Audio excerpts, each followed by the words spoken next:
30초 정도 여유를 가진 후에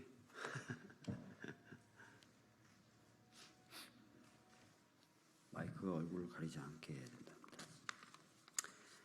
자, 시작하겠습니다. 안녕하십니까. 저는 국회 보건복지위원장 박주민 의원입니다. 오늘 연금개혁안 정부 제출 촉구 기자회견을 좀 진행하려고 합니다. 연금개혁을 무산시킨 윤석열 정부는 9월 정기국회 전에 구조개혁안을 제출하라.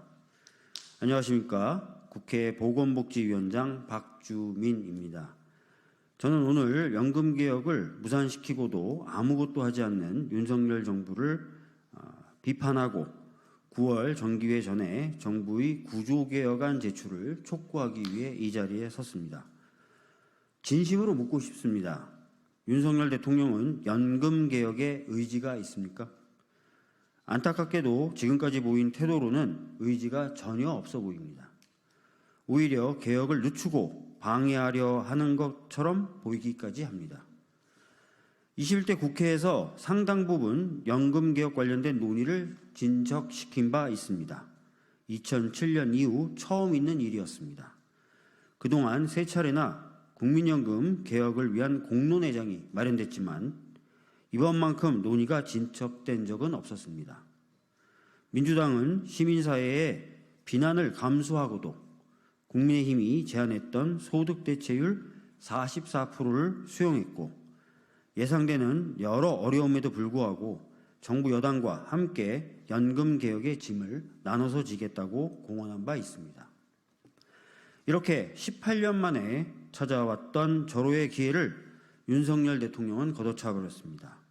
모수개혁 합의에 가까스로 다다랐는데 갑자기 구조개혁도 해야 한다는 대통령의 한마디에 모든 것이 무산되었습니다.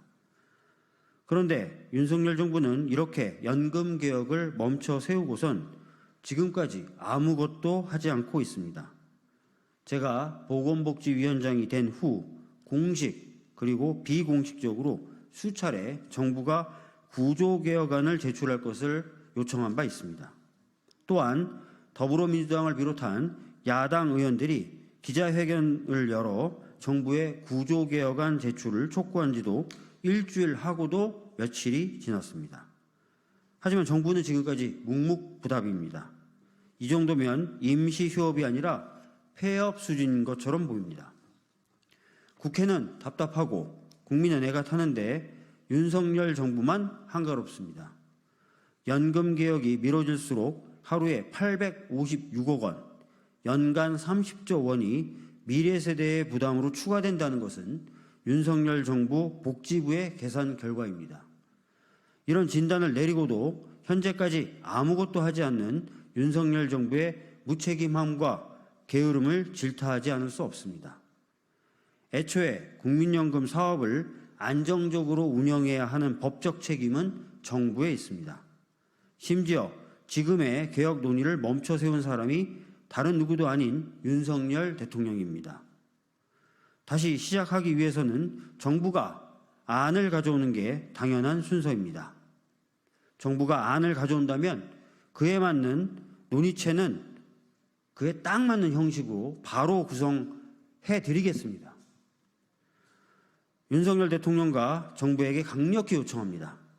국회 정기회 전에 윤석열 정부의 구조개혁안을 제출하십시오. 이 시기를 넘긴다면 그것은 연금개혁에 대한 의지가 없다는 것이고 그동안 해왔던 모든 행동과 말은 쇼일 뿐이었다는 증거가 될 것입니다. 국민연금의 위기는 국가의 위기입니다. 불안한 미래는 출생률을 낮게 만들 뿐만 아니라 국가의 존속을 위협할 것입니다. 이를 방치하는 정부는 국가를 책임질 자격이 없다 할 것입니다. 윤석열 대통령은 이 점을 명심하기 바랍니다. 2024년 7월 29일 국회 보건복지위원장 박주민. 이상 마치겠습니다. 감사합니다.